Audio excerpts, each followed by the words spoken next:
Yes, ikaze rero nanone wo kurikirana ibiganiro bya Kamatoki TV, ngendetse Imana Jean Bosco, iyi channel ni Kamatoki TV nk'uko mbikubwiye. Kora subscribe ku kajambo gaherereye iburyo kugira ngo ujye ubona amwe mu makuru yacu agezweho kandi meza yizewe, ubundi tujye tubana haba muri izo nkuru ndetse no mu mafilime atambuka kuri iyi channel y'inyarwanda meza cyane. Ibi byose ni mwebwe dukorera n'abandi. Uyu mudamu muri kubona amazina ye ntabwo turi bwavuge bitewe n'uburyo ari mukuru, ahubwo reka tumwite nyirabukwe wa The Ben cyangwa se mama wabyaye Uwicyeza Pamela akaza kuba umugore wa The Ben mu mwaka w'ibihumbi 2023. Munyemerere nyuma y'uko rero twanzika ikiganiro tubanze tugaruke ku mateka yabo, yaba mama we ndetse n'Uwicyeza Pamela mbere y'uko Uwicyeza Pamela abana na The Ben. Reka tugaruke rero kuri famiye Uwicyeza Pamela avukamo cyangwa se Pamela aho avuka. Abantu benshi bakomeje kwibaza bitewe n'ubwiza Pamela afite cyangwa se imiterere myiza Uwicyeza Pamela afite, abantu benshi bakomeje kugenda bibaza ese abukura kuri nde cyangwa se abukomora kuri nde.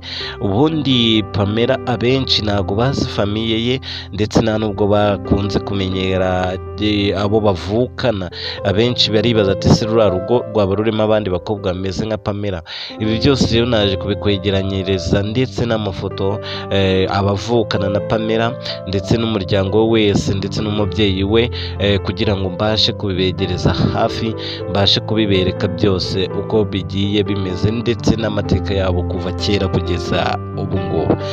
Munyemerere rero mubanze mukore subscribe ku kajambo k'iburyo kugira ngo tugendane neza. Batarayikora abayikoze namwe ndabashimira cyane, kuko namwe mubona yuko amakuru muyabonera ku gihe n'ibindi byiza byose bigenda bitambuka kuri iyi channel.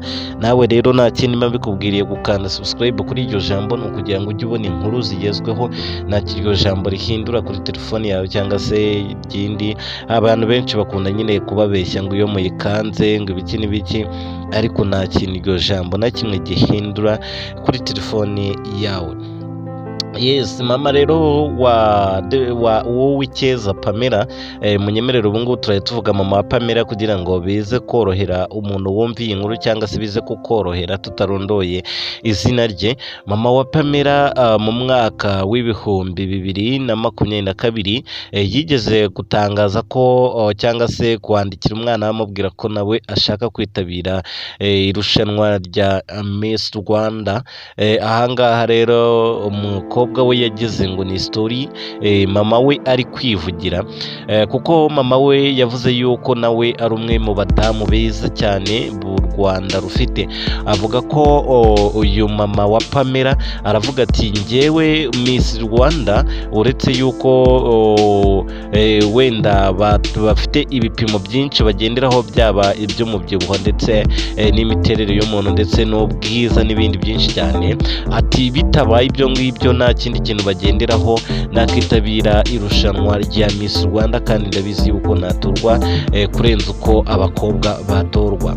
Nyuma yo kuvuga aya magambo yabajijwe ikibazo kigira giti ese kufite umukobwa ari we Pamela nawe akaba yiyamamariza kwitabira irushanwa rya Miss Rwanda, weho uramutse uje nk'umubyeyi we ndetse n'Uwicyeza Pamela akaba hari, ninde muri mwebwe watorwa?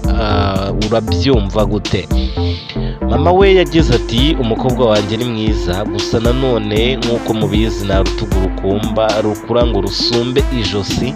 Njyewe nabaye mwiza mbere ye kuko iriya ni brand yanjye cyangwa se ni igikorano cyanjye yaturutse muri njyewe. Rero urumva ntago bajya kumutora bandeba. Yemeye yuko nyine ari we ushobora gutorwa muri iri rushanwa rya Miss Rwanda kurenza uko uyu mugore wa The Ben Pamela yatorwa.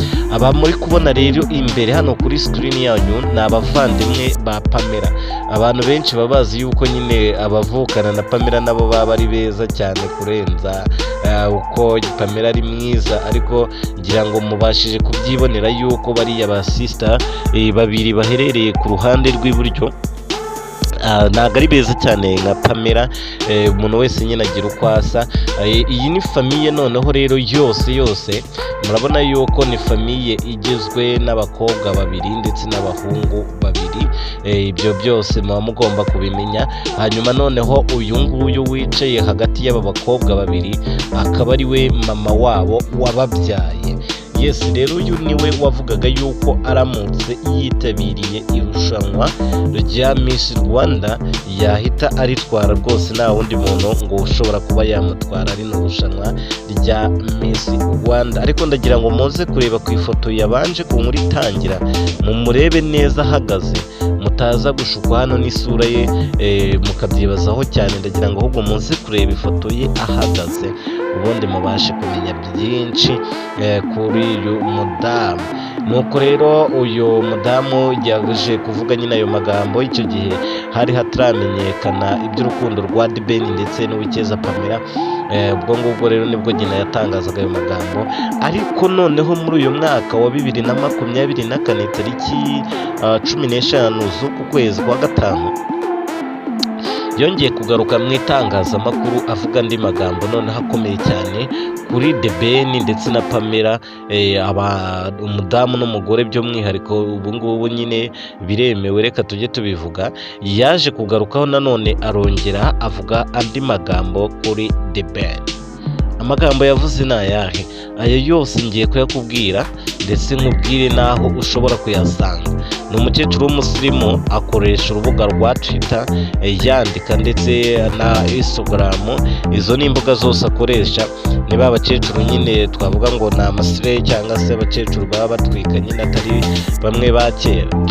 Yabajijwe n'itangazamakuru baravuga ati ese bibaye ngombwa yuko Uwikeza Pamela hari undi muntu uturutse ku ruhande atari umwana wawe, cyane ko wavuze yuko wakwitabira irushanwa rya Miss Rwanda, hanyuma nawe ukaba uhari muri kurwanira The Ben, ninde hagati yanyu wakegukana Mugisha The Ben cyangwa se Tayiga bitewe n'uburyo weho urikundamo?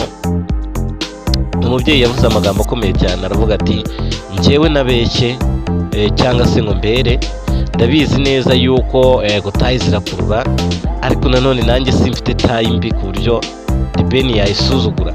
Aravuga ati njyewe nkurikije uburyo meze n'uburyo abantu babimbwiramo, ndabizi neza ko The Ben atahitamo Pamela mbaye ntari umwana wanjye, ntabwo yahitamo Pamela imbere yanjye.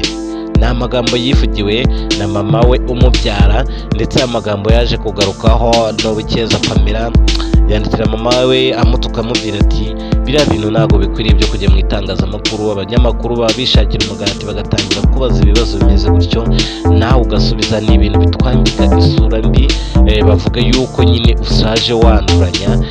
Rero umukobwa we yaramubwiye ati sigaho gukomeza kuvuga amagambo nk'ariya, ntabwo aguhesha agaciro. Mukomeze kugira ibihe